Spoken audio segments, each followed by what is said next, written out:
The Willows by Algernon Blackwood. 1. After leaving Vienna, and long before you come to Budapest, the Danube enters a region of singular loneliness and desolation, where its waters spread away on all sides, regardless of a main channel, and the country becomes a swamp for miles upon miles, covered by a vast sea of low willow bushes. On the big maps, this deserted area is painted in a fluffy blue, growing fainter in color as it leaves the banks, and across it may be seen in large straggling letters the word Sumpf, meaning marshes. In high flood, this great acreage of sand, shingle beds, and willow-grown islands is almost topped by the water. But in normal seasons the bushes bend and rustle in the free winds, showing their silver leaves to the sunshine in an ever-moving plain of bewildering beauty. These willows never attain to the dignity of trees. They have no rigid trunks.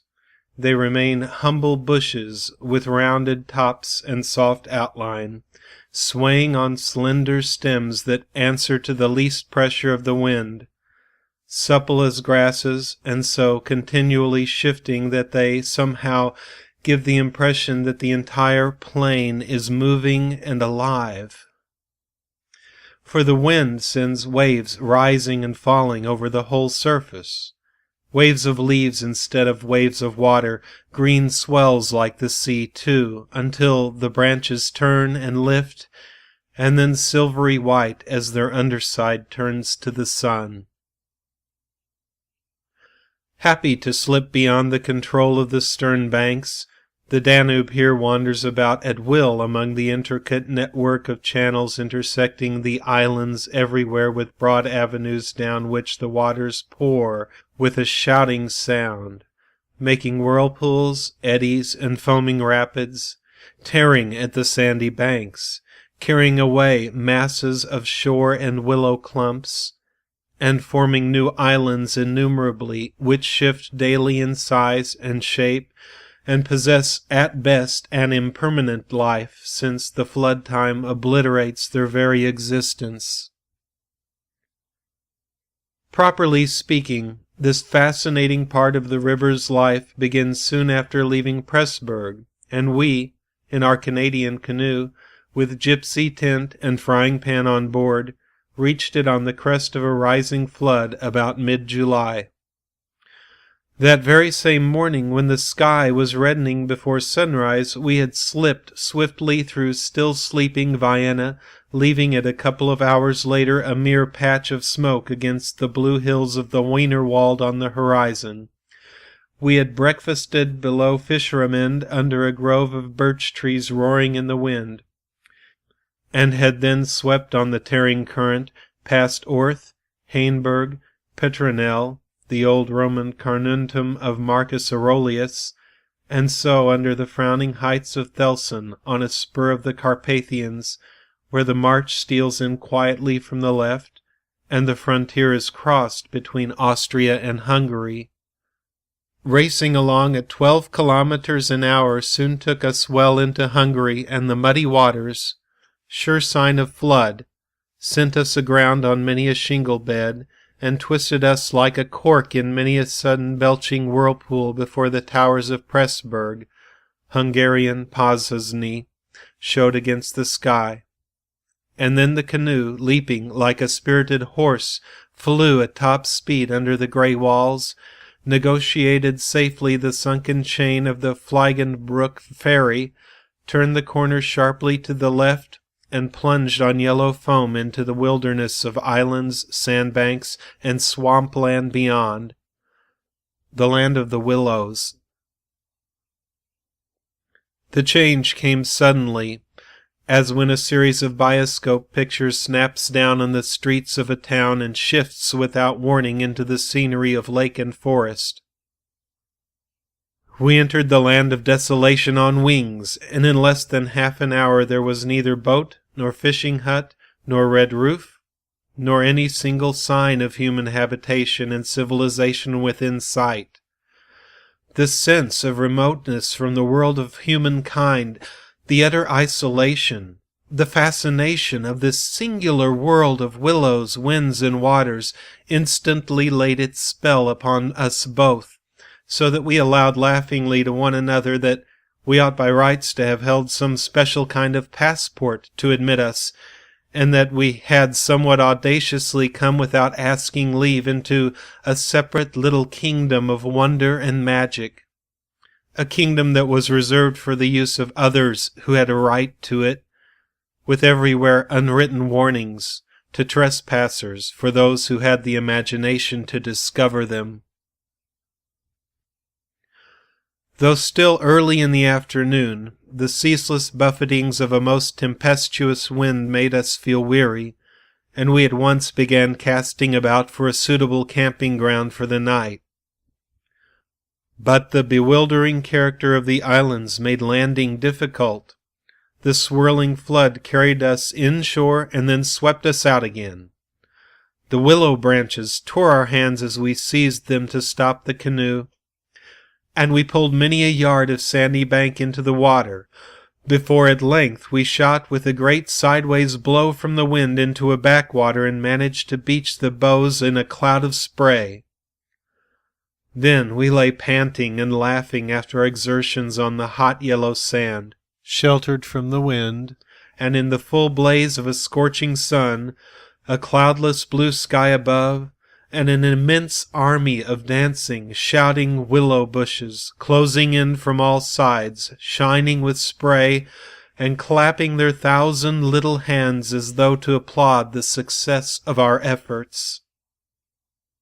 "What a river!" I said to my companion, thinking of all the way we had traveled from the source in the Black Forest, and how he had often been obliged to wade and push in the upper shallows at the beginning of June.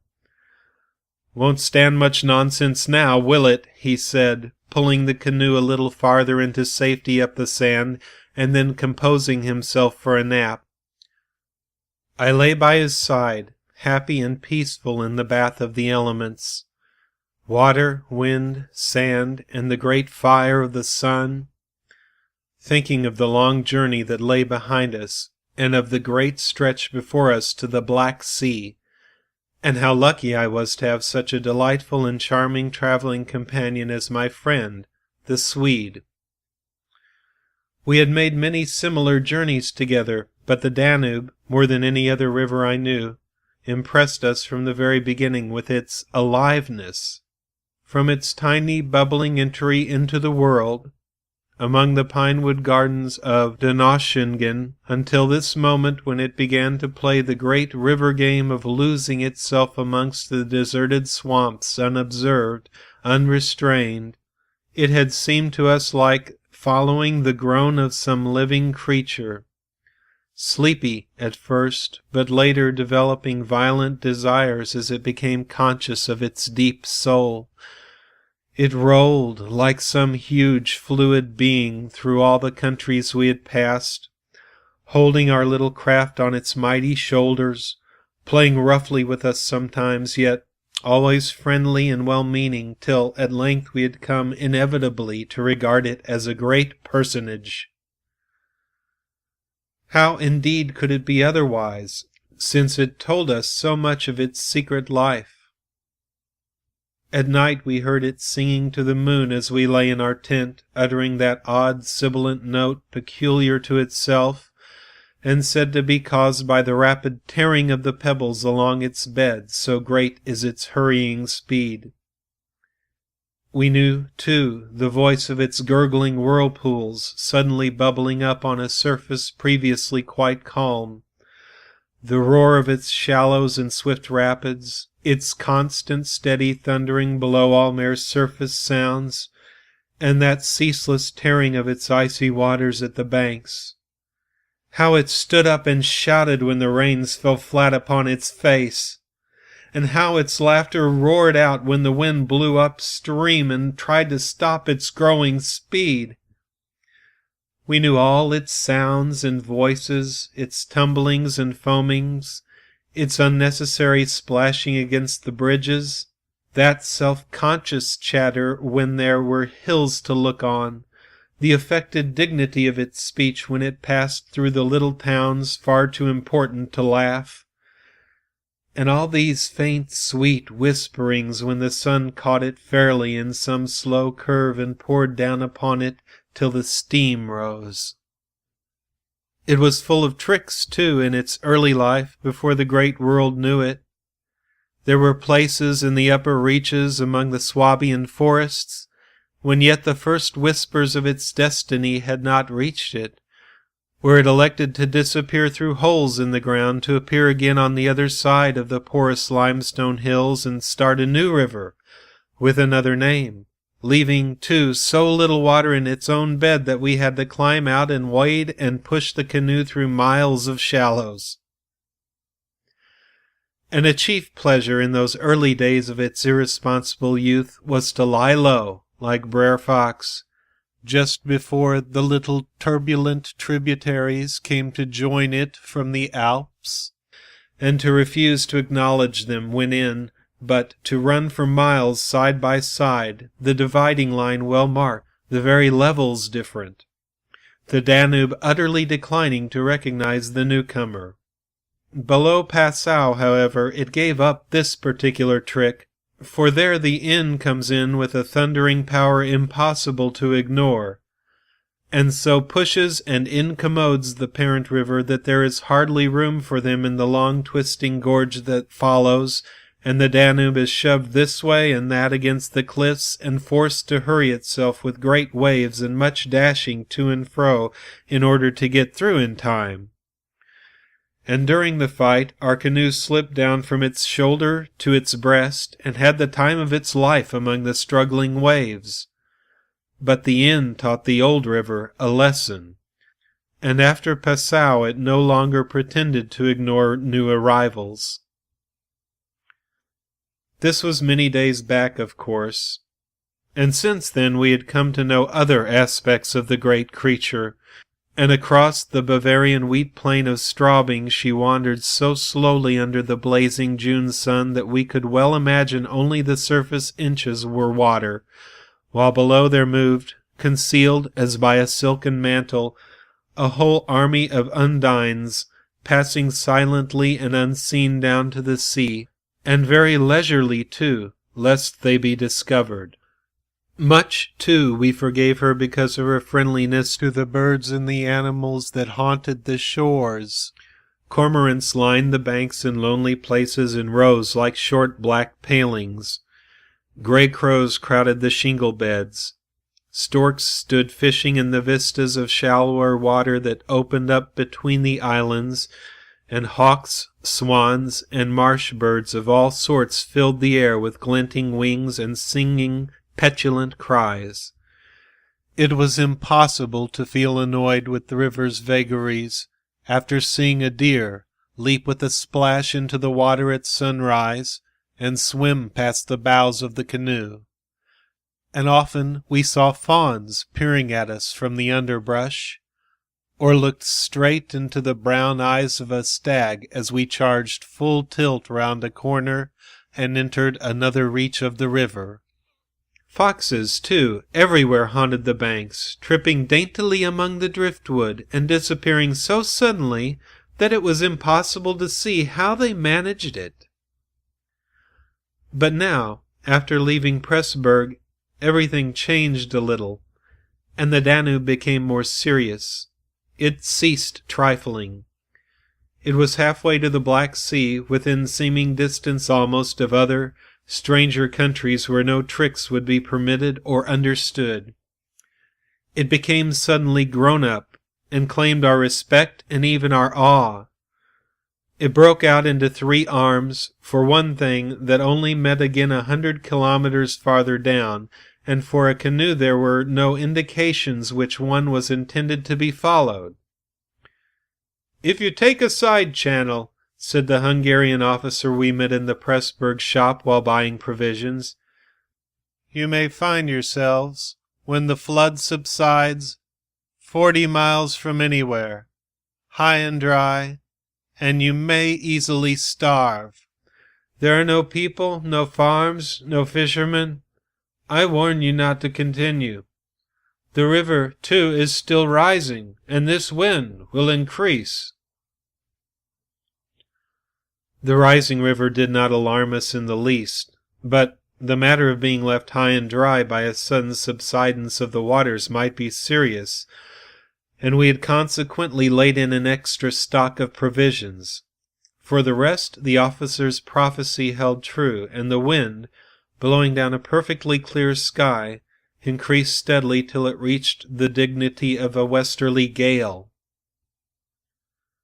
It was earlier than usual when we camped, for the sun was a good hour or two from the horizon, and leaving my friend still asleep on the hot sand, I wandered about in desultory examination of our hotel.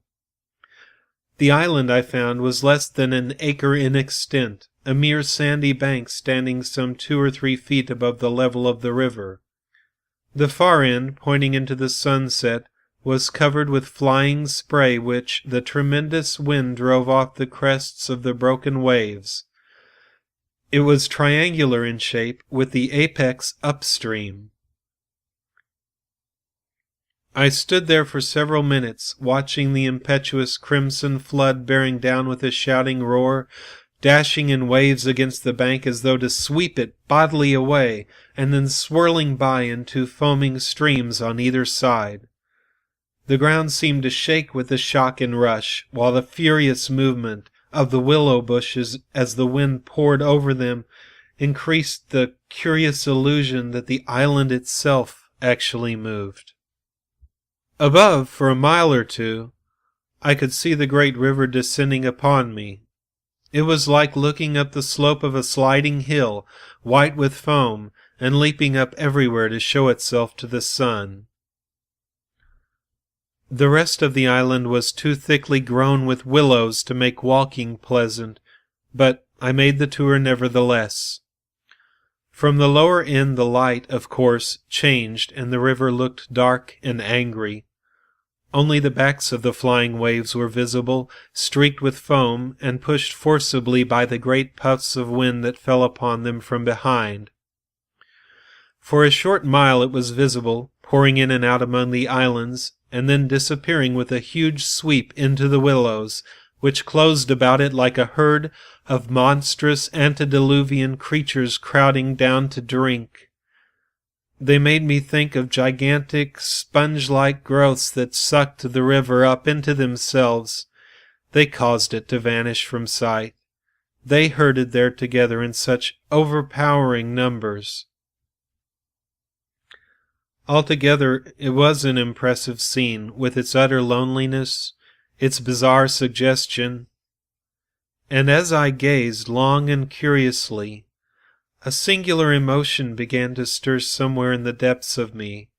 Midway, in my delight of the wild beauty, there crept, unbidden and unexplained, a curious feeling of disquietude, almost of alarm.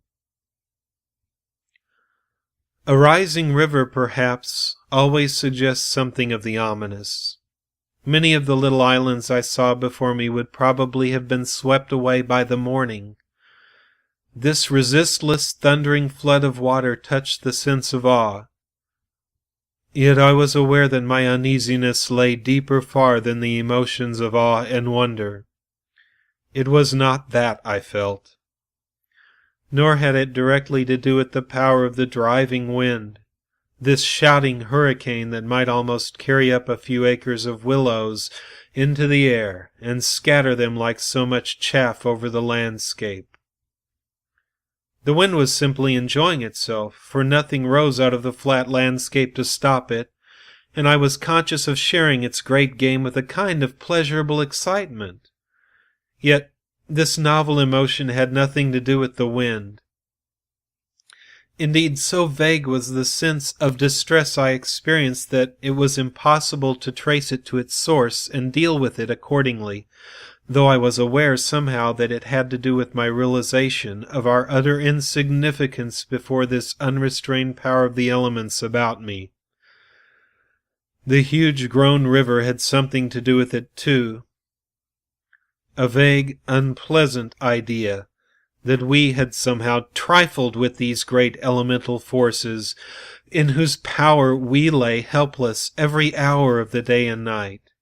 For here, indeed, they were gigantically at play together, and the sight appealed to the imagination. But my emotion, so far as I could understand it, seemed to attach itself more particularly to the willow bushes, to these acres and acres of willows, crowding, so thickly growing there, swarming everywhere the eye could reach, pressing upon the river as though to suffocate it, standing in dense array mile after mile beneath the sky, watching, waiting, listening. And apart quite from the elements, the willows connected themselves subtly with my malaise, attacking the mind insidiously somehow by reason of their vast numbers, and contriving in some way or other to represent to the imagination a new and mighty power, a power, moreover, not altogether friendly to us. Great revelations of nature, of course, never fail to impress in one way or another, and I was no stranger to moods of the kind. Mountains overawe, and oceans terrify, while the mystery of great forests exercises a spell peculiarly its own. But all these, at one point or another, somewhere link on intimately with human life and human experience. They stir comprehensible, even if alarming, emotions. They tend on the whole to exalt. With this multitude of willows, however, it was something far different, I felt. Some essence emanated from them that besieged the heart.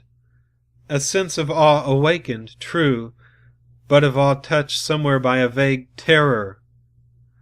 Their serried ranks, growing everywhere darker about me as the shadows deepened, moving furiously yet softly in the wind, woke in me the curious and unwelcome suggestion that we had trespassed here upon the borders of an alien world, a world where we were intruders, a world where we were not wanted or invited to remain, where we ran grave risk, perhaps. The feeling, however, though it refused to yield its meaning entirely to analysis, did not at the time trouble me by passing into menace. Yet it never left me quite, even during the very practical business of putting up the tent in a hurricane of wind and building a fire for the stew-pot.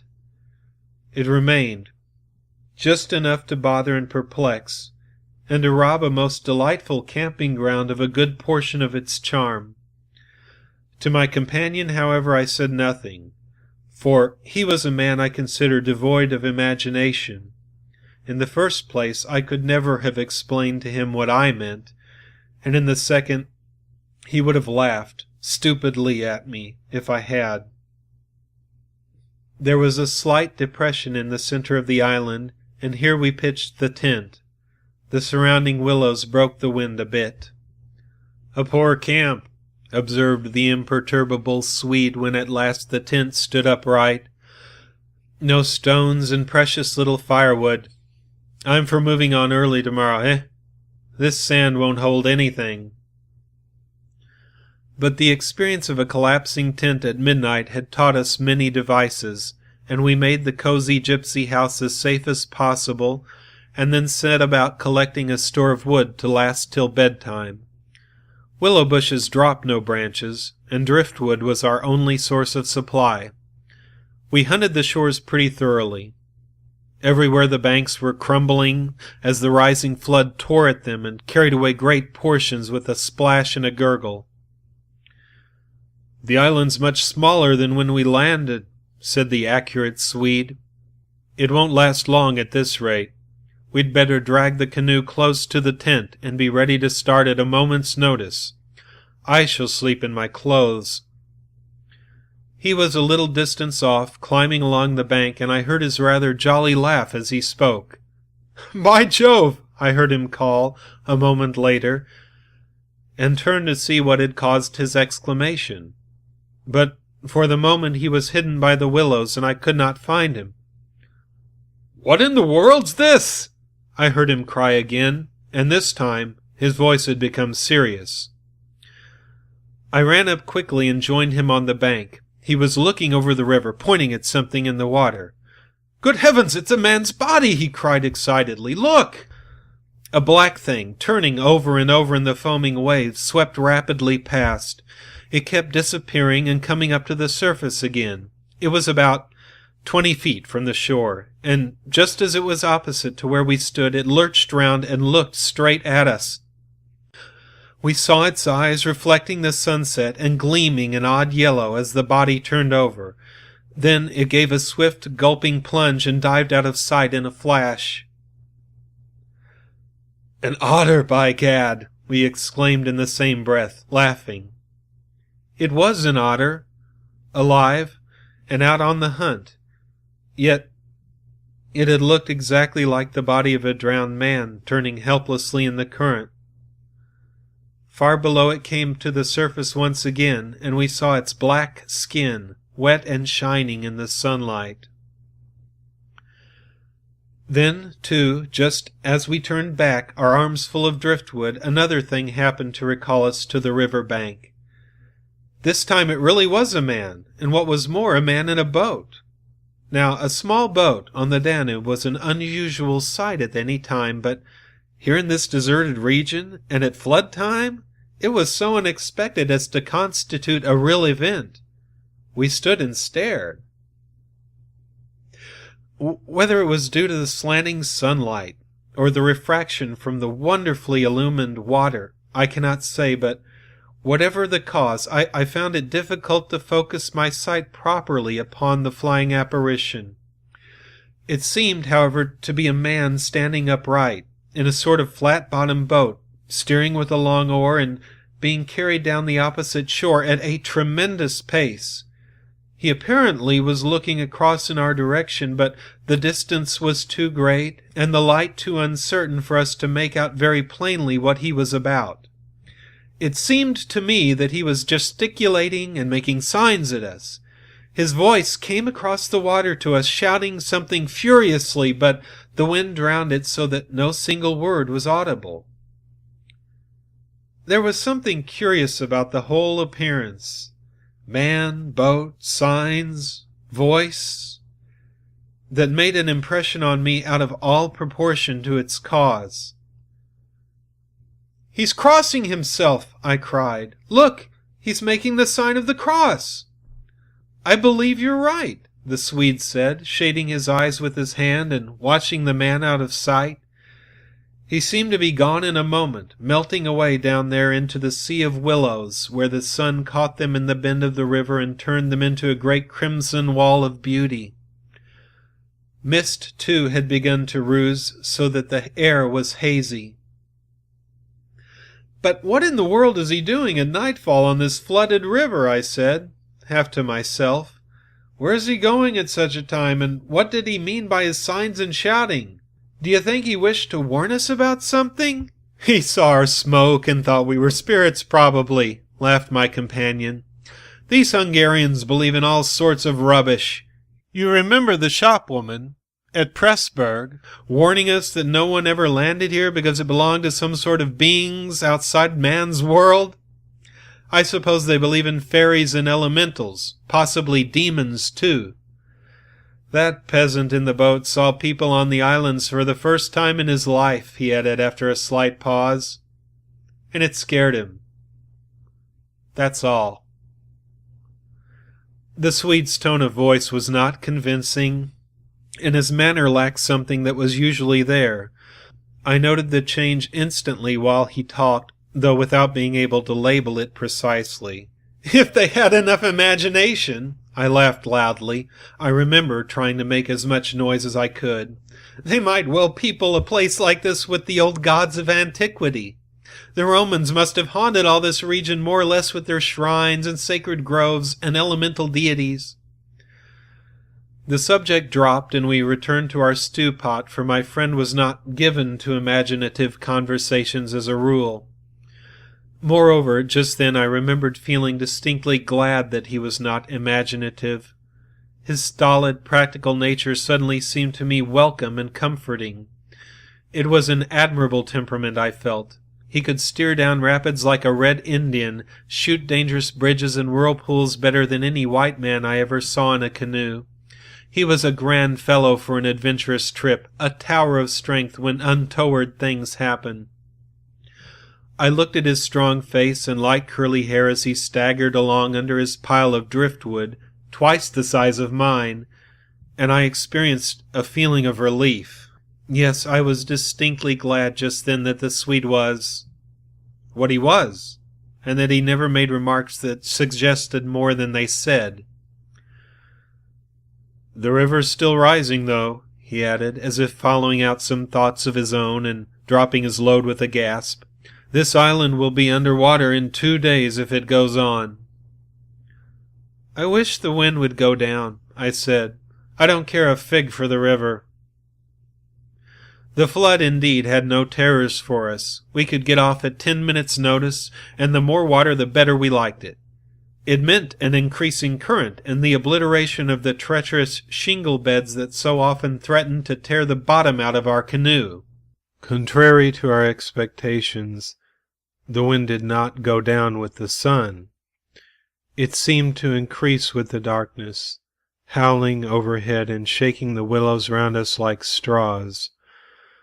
Curious sounds accompanied it sometimes, like the explosion of heavy guns, and it fell upon the water and the island in great flat blows of immense power. It made me think of the sounds a planet must make, could we only hear it, driving along through space. But the sky kept wholly clear of clouds, and soon after supper the full moon rose up in the east and covered the river and the plain of shouting willows with a light like the day. We lay on the sandy patch beside the fire, smoking, listening to the noises of the night round us, and talking happily of the journey we had already made and of our plans ahead. The map lay spread in the door of the tent, but the high wind made it hard to study, and presently we lowered the curtain and extinguished the lantern. The firelight was enough to smoke and see each other's faces by, and the sparks flew about overhead like fireworks. A few yards beyond, the river gurgled and hissed, and from time to time a heavy splash announced the falling away of further portions of the bank. Our talk, I noticed, had to do with the faraway scenes and incidents of our first camps in the Black Forest, or of other subjects altogether remote from the present setting, for neither of us spoke of the actual moment more than was necessary, almost as though we had agreed tacitly to avoid discussion of the camp and its incidents. Neither the otter nor the boatman, for instance, received the honor of a single mention, though ordinarily these would have furnished discussion for the greater part of the evening. They were, of course, distinct events in such a place. The scarcity of wood made it a business to keep the fire going, for the wind that drove the smoke in our faces wherever we sat helped at the same time to make a forced draught. We took it in turns to make some foraging expeditions into the darkness, and the quantity the Swede brought back always made me feel that he took an absurdly long time finding it. For the fact was I did not care much about being left alone, and yet it always seemed to be my turn to grub about among the bushes or scramble along the slippery banks in the moonlight. The long day's battle with wind and water, such wind and water, had tired us both, and an early bed was the obvious program. Yet neither of us made the move for the tent. We lay there, tending the fire, talking in desultory fashion, peering about us into the dense willow bushes, and listening to the thunder of wind and river. The loneliness of the place had entered our very bones, and silence seemed natural. For after a bit the sound of our voices became a trifle unreal and forced. Whispering would have been the fitting mode of communication, I felt, and the human voice, always rather absurd amid the roar of the elements, now carried with it something almost illegitimate. It was like talking out loud in church, or in some place where it was not lawful, perhaps not quite safe, to be overheard. The eeriness of this lonely island, set among a million willows, swept by a hurricane, and surrounded by hurrying deep waters, touched us both, I fancy. Untrodden by man, almost unknown to man, it lay there beneath the moon, remote from human influence, on the frontier of another world, an alien world, a world tenanted by willows only and the souls of willows. And we in our rashness had dared to invade it, even to make use of it. Something more than the power of its mystery stirred in me as I lay on the sand, feet to fire, and peered up through the leaves at the stars. For the last time I rose to get firewood. "When this has burnt up," I said firmly, "I shall turn in." And my companion watched me lazily as I moved off into the surrounding shadows. For an unimaginative man, I thought he seemed unusually receptive that night, unusually open to suggestion of things other than sensory. He too was touched by the beauty and loneliness of the place.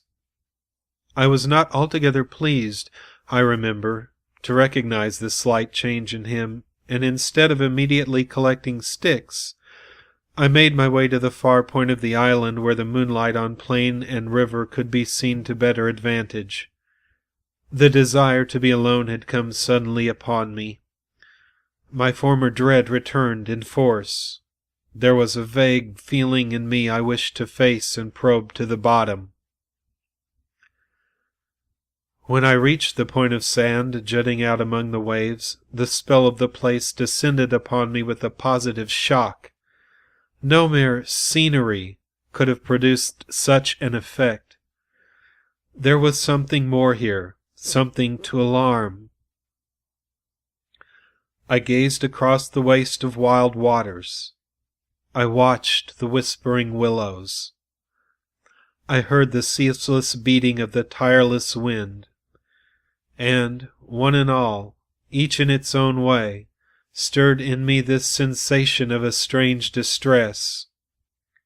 But the willows especially.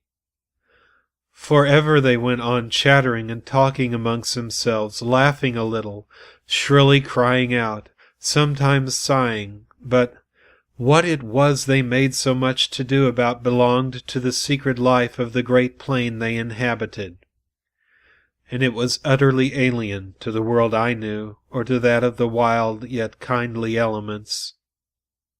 They made me think of a host of beings from another plane of life, another evolution altogether, perhaps all discussing a mystery known only to themselves.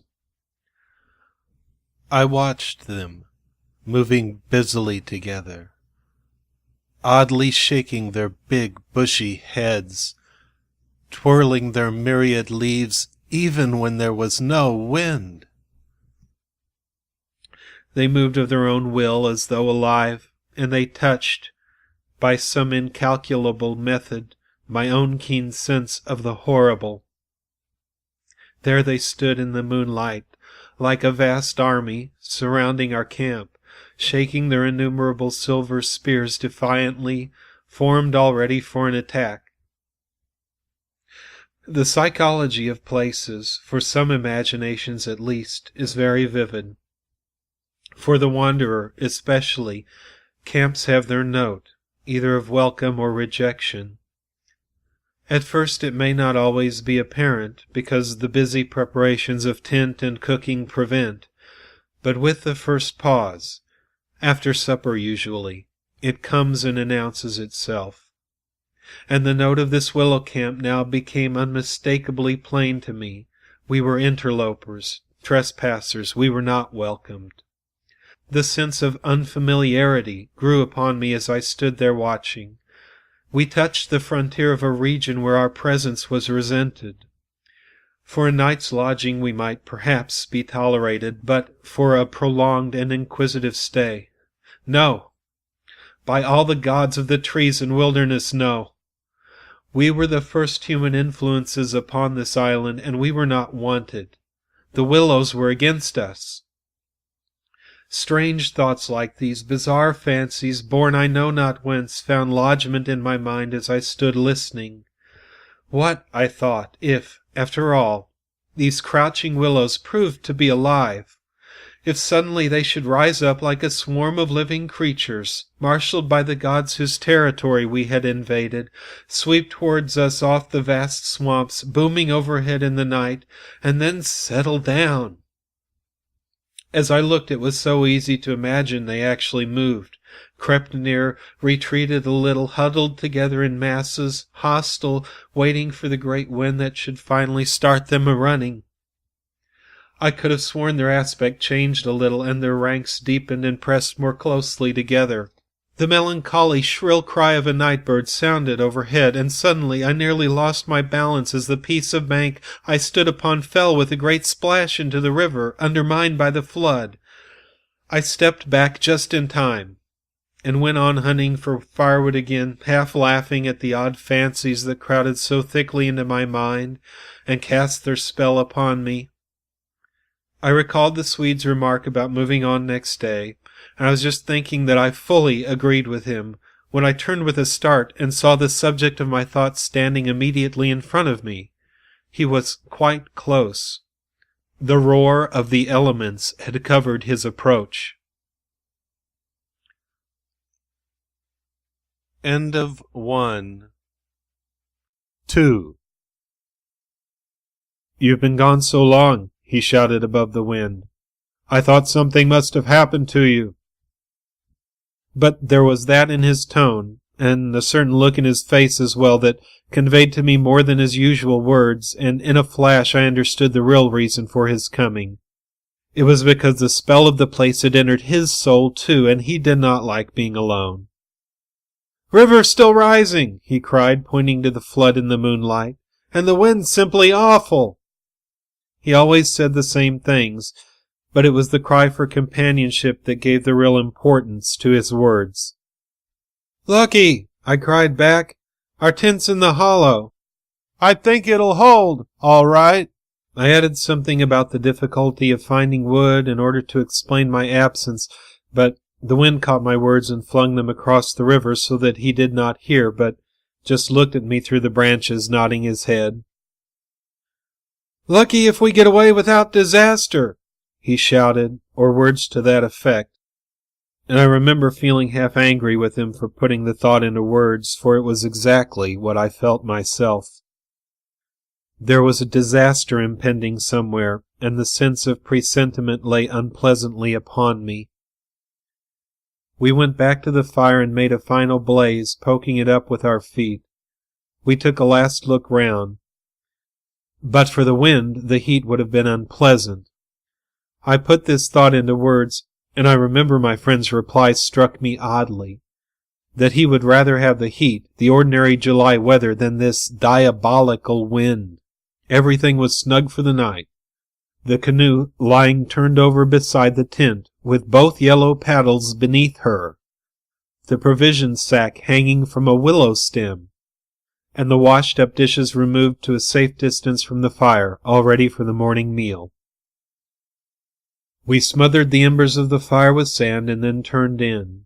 The flap of the tent door was up, and I saw the branches and the stars and the white moonlight.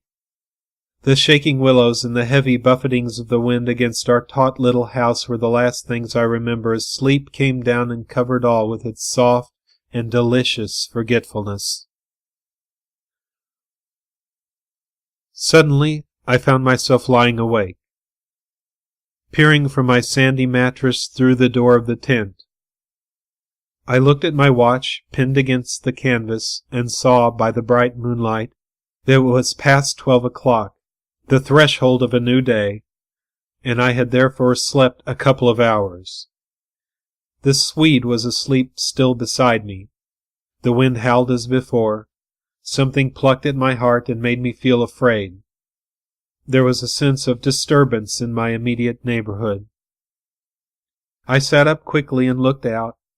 The trees were swaying violently to and fro as the gusts smote them, but our little bit of green canvas lay snugly safe in the hollow, for the wind passed over it without meeting enough resistance to make it vicious. The feeling of disquietude did not pass, however, and I crawled quietly out of the tent to see if our belongings were safe. I moved carefully so as not to waken my companion. A curious excitement was on me. I was halfway out, kneeling on all fours, when my eyes first took in that the tops of the bushes opposite, with their moving tracery of leaves, made shapes against the sky. I sat back on my haunches and stared. It was incredible.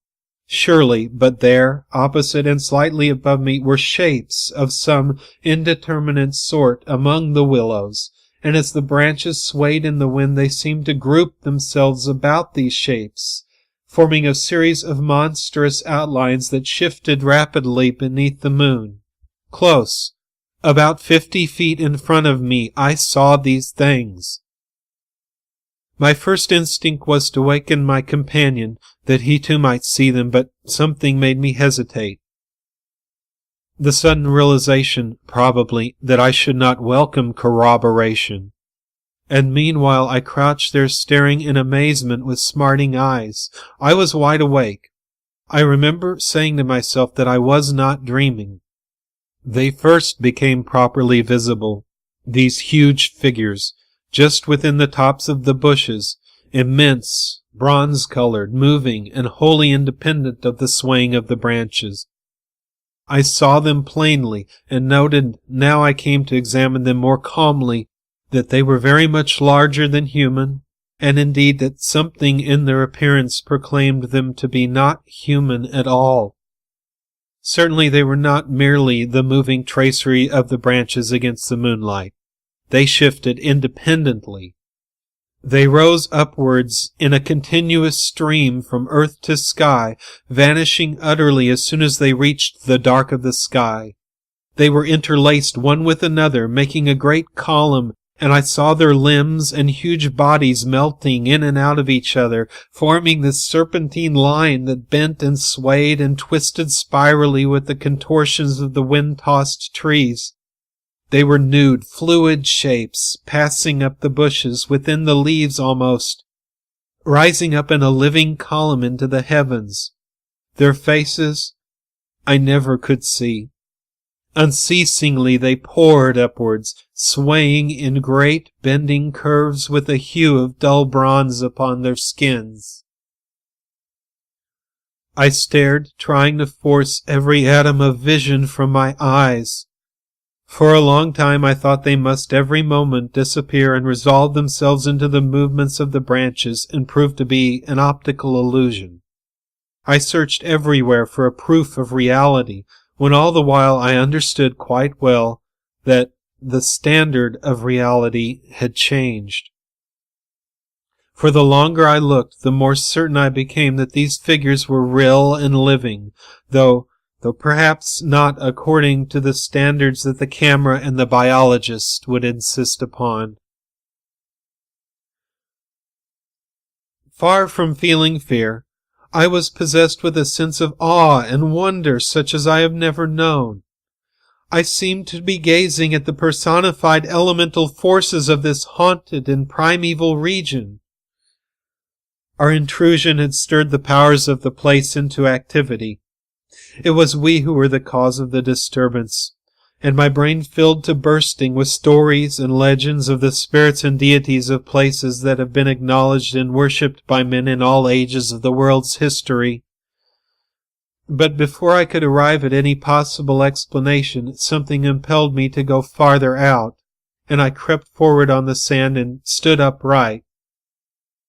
I felt the ground still warm under my bare feet. The wind tore at my hair and face, and the sound of the river burst upon my ears with a sudden roar. These things I knew were real, and proved that my senses were acting normally. Yet the figures still rose from earth to heaven, silent, majestically, in a great spiral of grace and strength that overwhelmed me at length with a genuine deep emotion of worship. I felt that I must fall down and worship, absolutely worship. Perhaps in another minute I might have done so, when a gust of wind swept against me with such force that it blew me sideways, and I nearly stumbled and fell. It seemed to shake the dream violently out of me. At least it gave me another point of view somehow. The figures still remained, still ascended into heaven from the heart of the night, but my reason at last began to assert itself. It must be a subjective experience, I argued. None the less real for that, but still subjective. The moonlight and the branches combined to work out these pictures upon the mirror of my imagination, and for some reason I projected them outwards and made them appear objective. I knew this must be the case. Of course. I took courage and began to move forward across the open patches of sand. By Jove, though, was it all hallucination? Was it merely subjective? Did not my reason argue in the old futile way from the little standard of the known? I only knew that great column of figures ascended darkly into the sky for what seemed a very long period of time, and with a very complete measure of reality, as most men are accustomed to gauge reality. Then suddenly they were gone. And once they were gone, and the immediate wonder of their great presence had passed, fear came down upon me with a cold rush. The esoteric meaning of this lonely and haunted region suddenly flamed up within me, and I began to tremble dreadfully. I took a quick look round, a look of horror that came near to panic, calculating vainly ways of escape, and then, realizing how helpless I was to achieve anything really effective, I crept back silently into the tent and lay down again upon my sandy mattress, first lowering the door curtain to shut out the sight of the willows in the moonlight, and then burying my head as deeply as possible beneath the blankets to deaden the sound of the terrifying wind. As though further to convince me that I had not been dreaming, I remembered that it was a long time before I fell again into a troubled and restless sleep, and even then only the upper crust of me slept, and underneath there was something that never quite lost consciousness, but lay alert and on the watch. But this second time I jumped up with a genuine start of terror. It was neither the wind nor the river that woke me, but the slow approach of something that caused the sleeping portion of me to grow smaller and smaller till at last it vanished altogether, and I found myself sitting bolt upright, listening. Outside there was a sound of multitudinous little patterings. They had been coming, I was aware, for a long time, and in my sleep they had first become audible. I sat there nervously wide awake as though I had not slept at all. It seemed to me that my breathing came with difficulty, and that there was a great weight upon the surface of my body. In spite of the hot night, I felt clammy with cold and shivered. Something surely was pressing steadily against the sides of the tent and weighing down upon it from above. Was it the body of the wind? Was this the pattering rain, the dripping of the leaves? The spray blown from the river by the wind and gathering in big drops? I thought quickly of a dozen things. Then suddenly the explanation leapt into my mind. A bough from the poplar, the only large tree on the island, had fallen with the wind. Still half caught by the other branches, it would fall with the next gust and crush us, and meanwhile its leaves brushed and tapped upon the tight canvas surface of the tent. I raised a loose flap and rushed out, calling to the Swede to follow. But when I got out and stood upright, I saw that the tent was free. There was no hanging bough, there was no rain or spray, nothing approached. A cold grey light filtered down through the bushes and lay on the faintly gleaming sand. Stars still crowded the sky directly overhead, and the wind howled magnificently, but the fire no longer gave out any glow, and I saw the east reddening in streaks through the trees. Several hours must have passed since I stood there before watching the ascending figures, and the memory of it now came back to me horribly like an evil dream. Oh, how tired it made me feel, that ceaseless raging wind! Yet, though the deep lassitude of a sleepless night was on me, my nerves were tingling with the activity of an equally tireless apprehension, and all idea of repose was out of the question. The river, I saw, had risen further.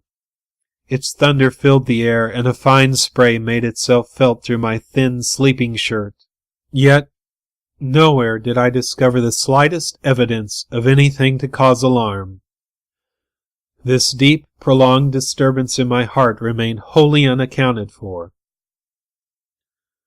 My companion had not stirred when I called him, and there was no need to waken him now. I looked about me carefully, noting everything, the turned-over canoe, the yellow paddles, 2 of them, I'm certain, the provision sack and the extra lantern hanging together from the tree, and crowding everywhere about me, enveloping all, the willows, those endless, shaking willows. A bird uttered its morning cry, and a string of duck passed with whirring flight overhead in the twilight. The sand whirled, dry and stinging, about my bare feet in the wind. I walked round the tent, and then went out a little way into the bush, so that I could see across the river to the farther landscape, and the same profound yet indefinable emotion of distress seized upon me again as I saw the interminable sea of bushes stretching to the horizon, looking ghostly and unreal in the wan light of dawn. I walked softly here and there, still puzzling over that odd sound of infinite pattering, and of that pressure upon the tent that had wakened me.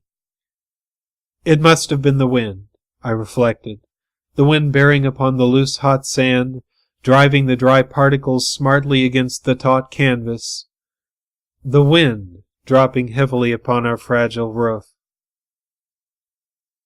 Yet all the time my nervousness and malaise increased appreciably.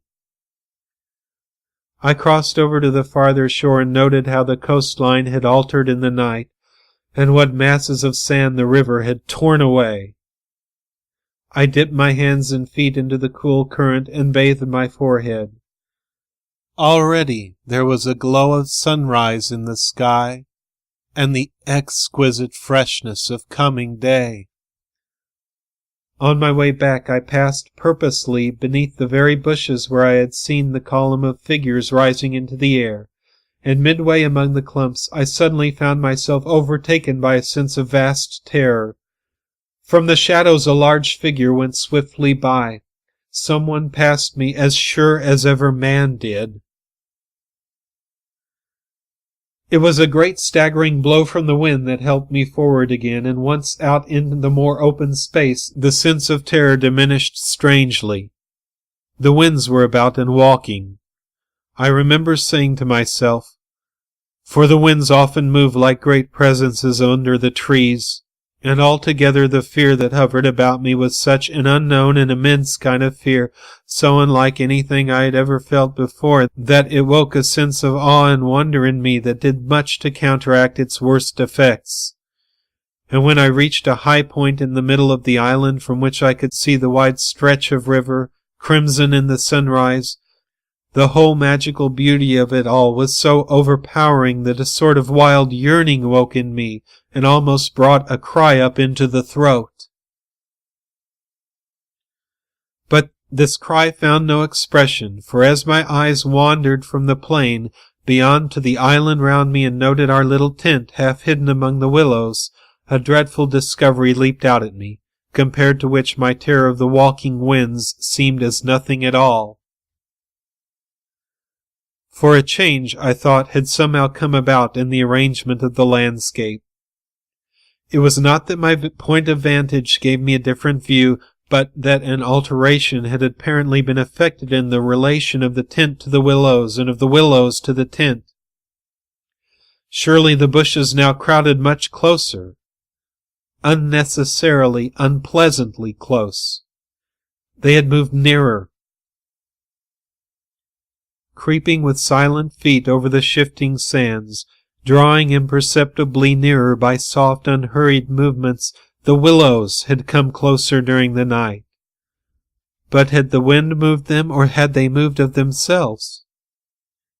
I recalled the sound of infinite small patterings, and the pressure upon the tent and upon my own heart that caused me to wake in terror.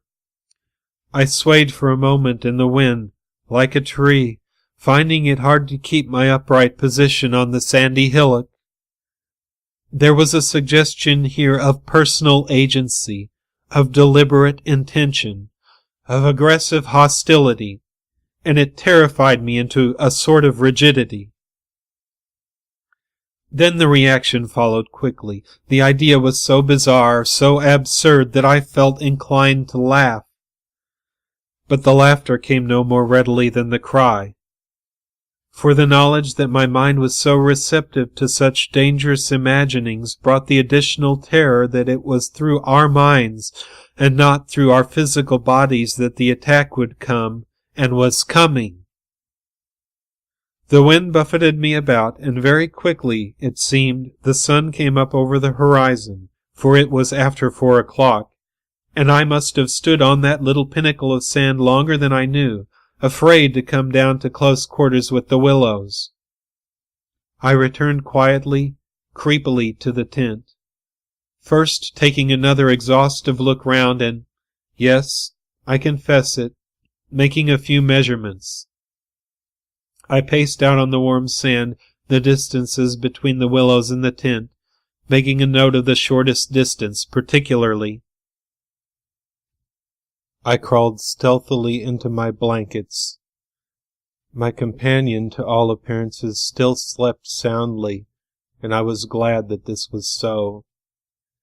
Provided my experiences were not corroborated, I could find strength somehow to deny them, perhaps.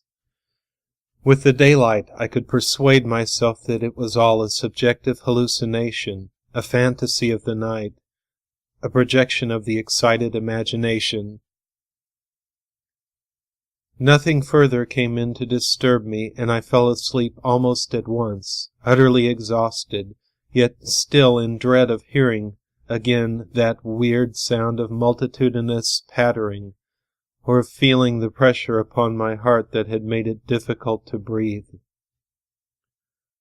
The sun was high in the heavens when my companion woke me from a heavy sleep and announced that the porridge was cooked, and there was just time to bathe. The grateful smell of frizzling bacon entered the tent door. "River still rising," he said, "and several islands out in midstream have disappeared altogether. Our own island's much smaller." "Any wood left?" I asked sleepily. "The wood and the island will finish tomorrow in a dead heat," he laughed, "but there's enough to last us till then." I plunged in from the point of the island, which had indeed altered a lot in size and shape during the night, and was swept down in a moment to the landing place opposite the tent. The water was icy, and the banks flew by like the country from an express train. Bathing under such conditions was an exhilarating operation, and the terror of the night seemed cleansed out of me by a process of evaporation in the brain. The sun was blazing hot. Not a cloud showed itself anywhere. The wind, however, had not abated one little jot. Quite suddenly then the implied meaning of the Swede's words flashed across me, showing that he no longer wished to leave post-haste and had changed his mind. Enough to last till tomorrow. He assumed we should stay on the island another night. It struck me as odd.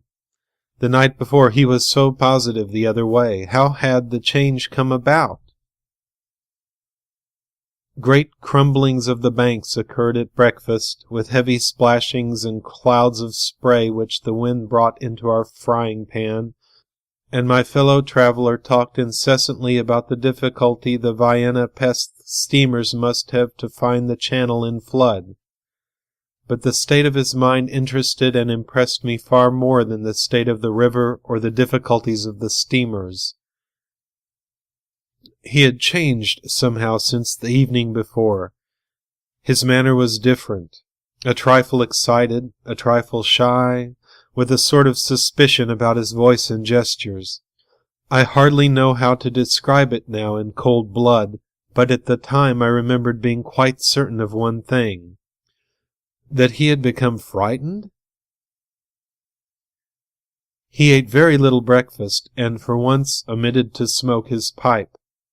He had the map spread open beside him, and kept studying its markings.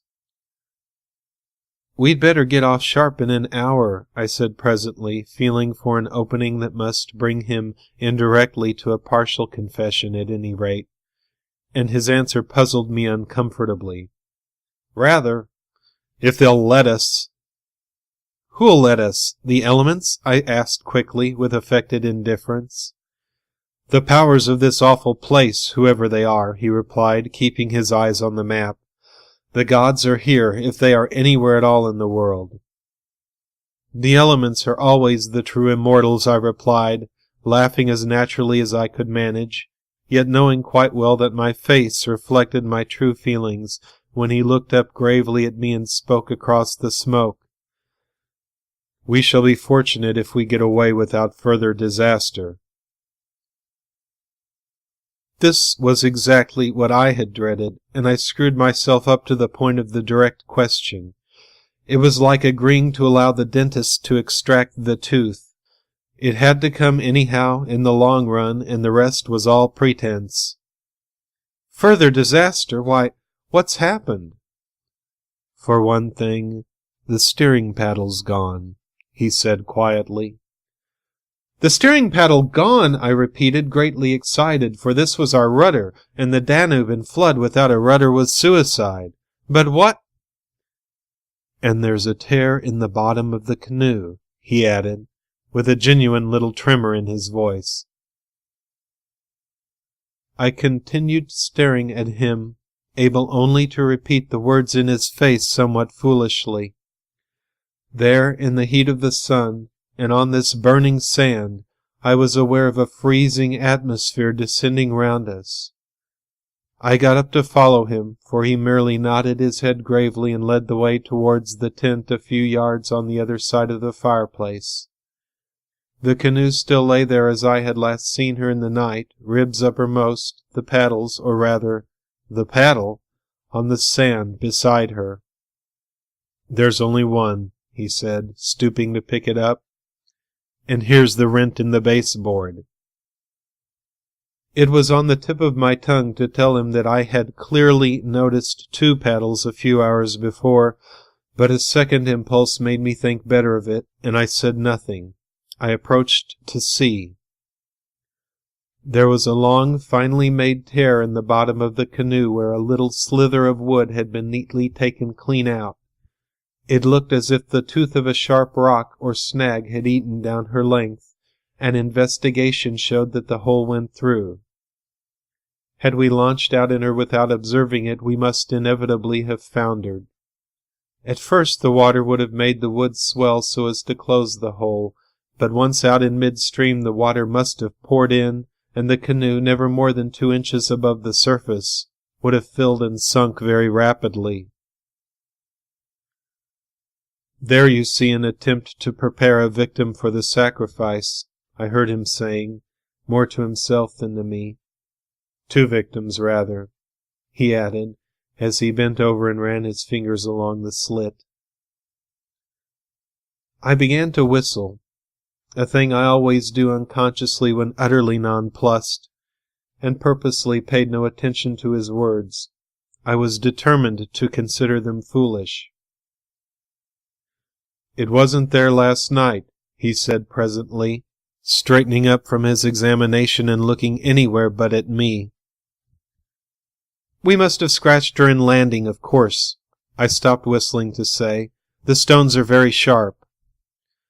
I stopped abruptly, for at that moment he turned round and met my eye squarely. I knew just as well as he did how impossible my explanation was. There were no stones to begin with.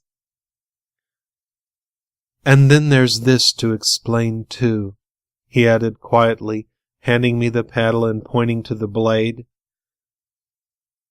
A new and curious emotion spread freezingly over me as I took and examined it. The blade was scraped down all over, beautifully scraped, as though someone had sandpapered it with care, making it so thin that the first vigorous stroke must have snapped it off at the elbow. One of us walked in his sleep and did this thing, I said feebly. Or it has been filed by the constant stream of sand particles blown against it by the wind, perhaps. Ah, said the Swede, turning away, laughing a little. You can explain everything.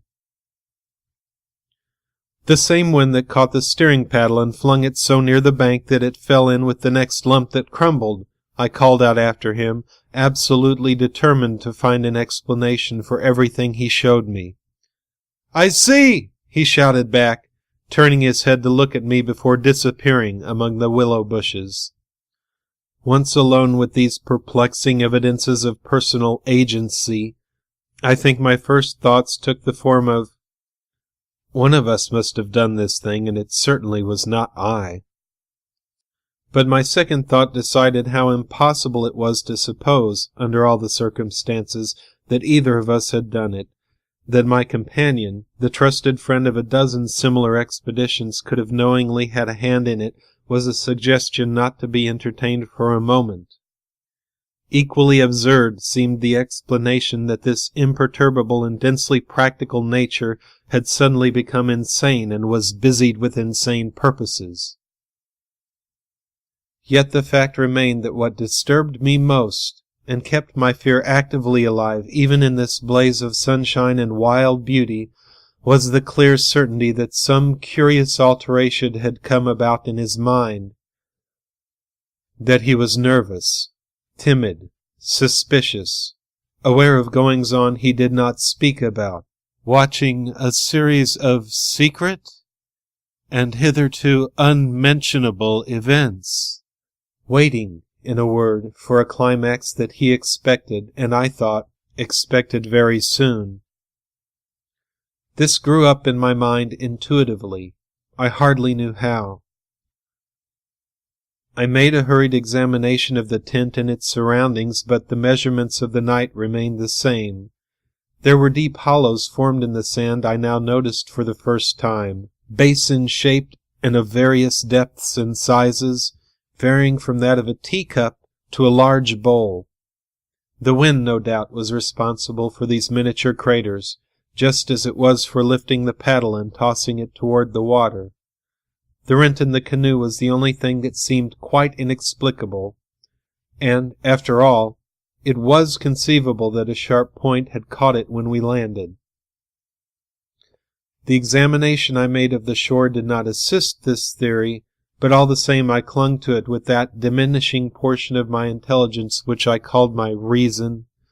An explanation of some kind was an absolute necessity, just as some working explanation of the universe is necessary, however absurd, to the happiness of every individual who seeks to do his duty in the world and face the problems of life. The simile seemed to me at the time an exact parallel. I at once set the pitch melting, and presently the Swede joined me at the work, though under the best conditions in the world the canoe could not be safe for traveling till the following day.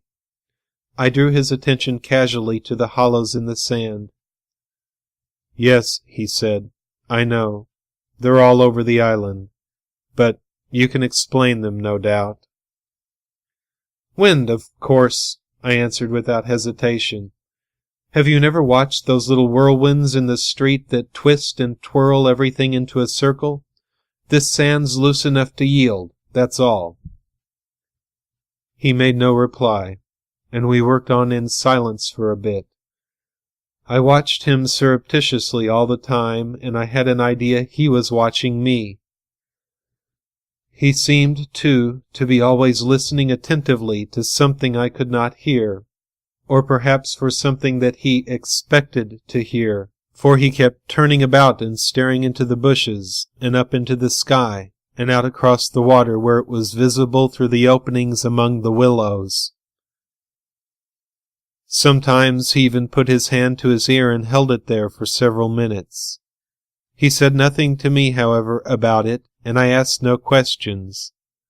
And meanwhile, as he mended that torn canoe with the skill and address of a Red Indian, I was glad to notice his absorption in the work, for there was a vague dread in my heart that he would speak of the changed aspect of the willows. And if he had noticed that, my imagination could no longer be held a sufficient explanation of it. End of 2.